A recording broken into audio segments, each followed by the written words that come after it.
আসসালামু আলাইকুম everyone, welcome back to my channel Taskia বিনিকরা। আপনারা সবাই কেমন আছেন? আশা করছি ভালোই আছেন এবং সবার ঈদই খুব ভালোভাবে কাটছে। আজকে আপনাদের সাথে একটি ভিন্ন স্বাদের ফ্রাইড রাইস রেসিপি শেয়ার করব।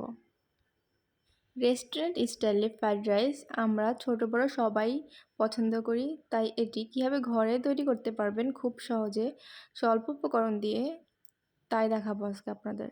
তাই কথা না বাড়িয়ে চলে যাচ্ছি মূল স্টেপে। প্রথমে একটি কড়াইতে পরিমাণ মতো সয়াবিন তেল দিয়ে দিব। যখন তেলটা গরম হয়ে আসবে তখন দিয়ে দিব পেঁয়াজ কুচি।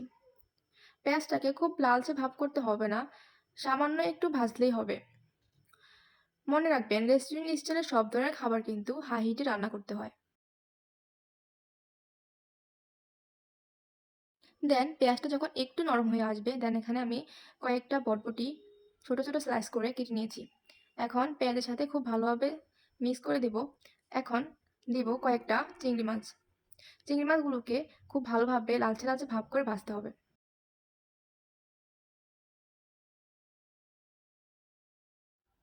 এখন দিয়ে দিচ্ছি একটি বড় সাইজের কিউব করা গাজর। গাজরগুলোকে চেষ্টা করবেন এরকম কিউব করে কাটার জন্য। রেস্টুরেন্টে ফ্রাইড রাইসের সাথে কিন্তু এভাবেই গাজরগুলোকে কিউব করে দেওয়া হয়। একটু নরম নরম হয়ে আসলেই দিয়ে দিচ্ছি কাঁচামরিচ কুচি।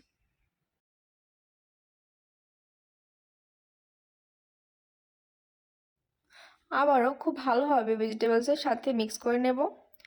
খুব বেশি নরম করতে হবে না। এখন স্বাদ বাড়ানোর জন্য এবং লবণের পরিমাণ সঠিক রাখার জন্য এখানে আমি টেস্টি সল্ট ইউজ করেছি। চেষ্টা করবেন টেস্টি সল্ট ইউজ করার, তাহলে ভেজিটেবলসের স্বাদ কিন্তু পরিপূর্ণ আসে।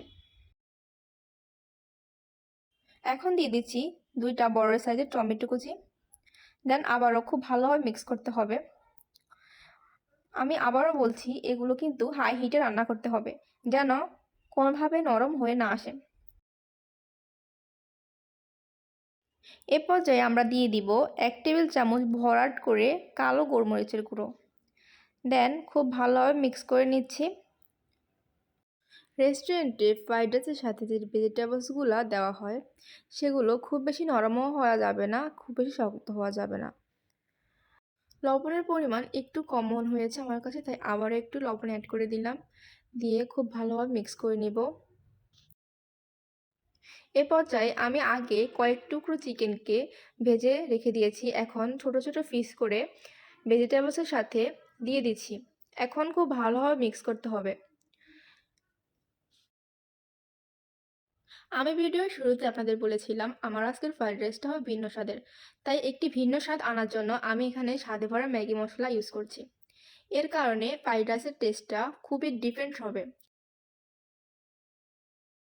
সেটা আপনারা রেসিপিটা ফলো করলে বুঝতে পারবেন।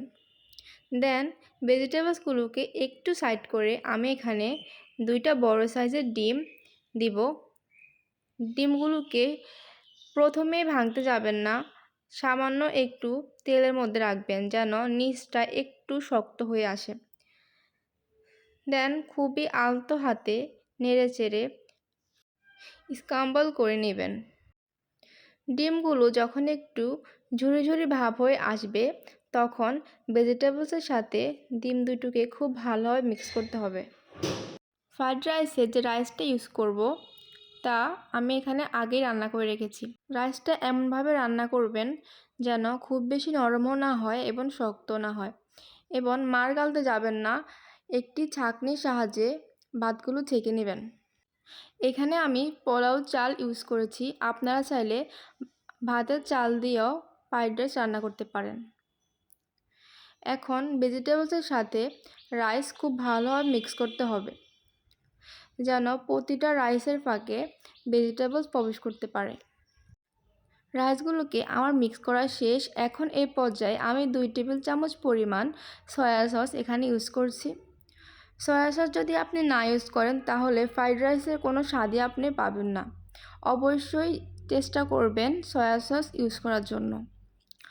এখন খুব ভালোভাবে মিক্স করতে হবে যেন সয়া সসের সুঘ্রাণটা প্রতিটা রাইসের মধ্যে প্রবেশ করে।